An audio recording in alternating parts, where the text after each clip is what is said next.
Tahong. And pa-frozen pa. Nagsi-openan yung mga tahong nilagay sa freezer.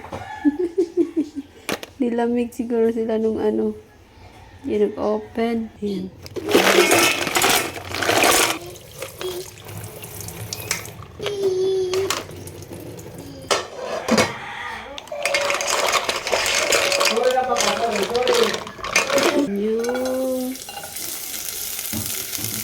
Ayan, saka sibuyas.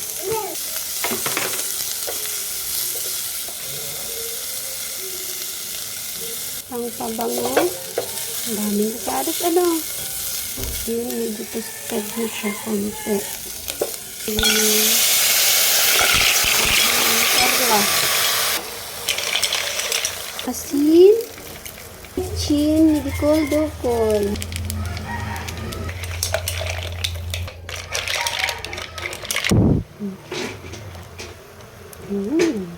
Pwede na to.